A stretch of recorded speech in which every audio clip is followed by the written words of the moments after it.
2088 ulit mga boss. Isang requested video muna ulit ang gagawin ko ngayon. May nag-request sa akin na i-demo ko daw yung mixer to exciter to digital equalizer and to amplifier setup. So, may mga demo na ako noong wiring sa equalizer pero hindi pa yata ako nakakagawa noong may kasamang mixer. Ito yung gagamitin natin. So as requested, standard na mixer na lang ang ginamit ko. So ito yung mga entry level na mixer. As requested mga boss, EX4000. Ayan. At ito digital equalizer to nasa baba. 2315S. Ampli na gagamitin natin ay Kevlar ulit. So yung aking napakatagal na Kevlar amplifier. You are watching Twin88 channel. Don't forget to subscribe.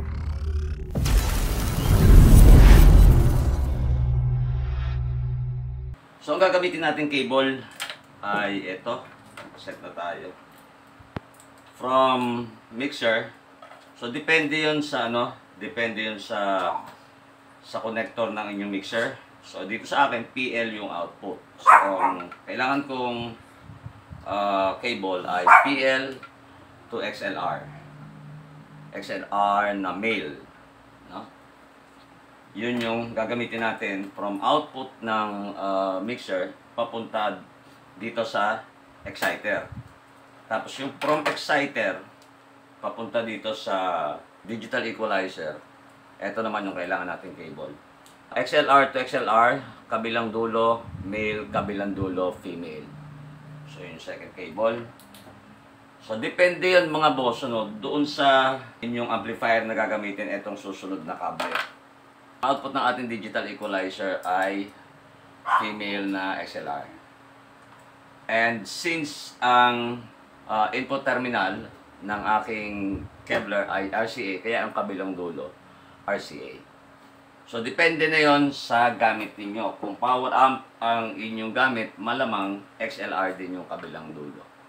Main out ng aking mixer ay PL. So, hindi makita. Ito yung left, nasa taas. Ito yung right. So, doon sa left, doon natin ilagay yung puti.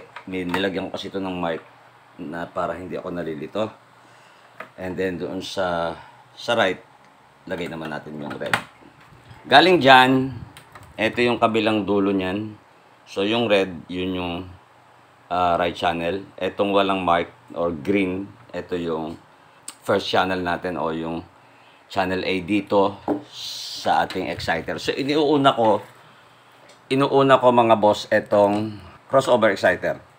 So sa input ng EX4000, nagamit siya ng XLR na male na connector ang kailangan nyo kasi female itong input niya. So channel 1 yun yung left, channel 2 yun yung right. Yung iba, na-overwhelm sa dami ng dadaanan na kawad. Pero ang concept lang naman ito, kung saan mo ilalagay yung audio source mo, halimbawa video okay player, yung output nun, idadaan mo lang kung alin ang gusto mong mauna na daanan ng signal, ng audio signal. So input, tapos yung output nung pinasok mo na signal na yon, idediretso mo lang doon sa susunod na DSP o yung processor mo. So this case, yun, from output ng mixer, dito sa channel A, o sa channel 1, yung left natin, at dito naman sa channel 2, yung right. So walang standard yan mga boss, kung alin ang gusto mong mauna. Ako, ang ginagawa ko, laging una, yung crossover. Tapos, padadaanin ko siya doon sa susunod na processor. This time, itong digital equalizer natin. So, ang cabling gagamitin ko dyan ay ito, XLR to XLR, yung pinakita ko kanina. So, sa output ng channel 1, gagamit siya ng female na XLR. Tapos, output ng number 2, open yung base output natin. So, kung meron kayong powered sub o yung active subwoofer, pwedeng dito nyo ikuha ng signal.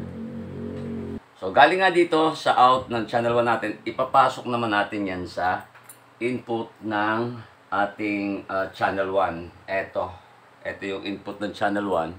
Hindi kita ba? Ito yung input ng channel 1 at ito yung sa channel 2. So, gagamit ka naman ng male na XLR. So, yung galing sa channel 1, ilalagay natin sa input ng channel 1. Yung galing sa channel 2, ilalagay natin sa input ng channel 2. O, baliktad pa pala. Ito yung channel 1, ito yung channel 2. Kung magkabaliktad yan, tutunog pa rin yan mga boss. Kahit magkabaliktad yan, pero mas maganda na yung nasa linya talaga. At yung output naman, dumadami na yung ating kawad.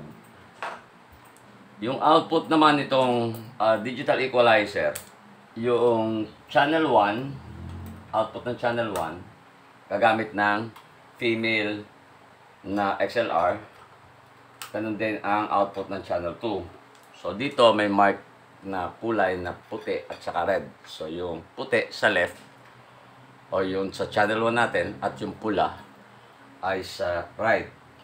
Dito sa aking amplifier, multiple option ang input.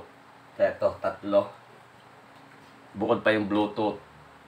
So, sa case ko, lagi naman yung ginagawa ko. Kasi ang default nitong Kevlar ay input A. Sa input A ko siya nilalagay. At yan, mga boss, naka-wire na yan. Siyempre, lalagyan nyo ng speaker. Hindi ko na lang binaba yung speaker ko. So, ganyan lang. Ganyan lang ang wiring yan. As recap, mga boss, mixer, kung gagamit kayo, halimbawa, dito nilalagay yung video okay. So, pwede dito. At mic.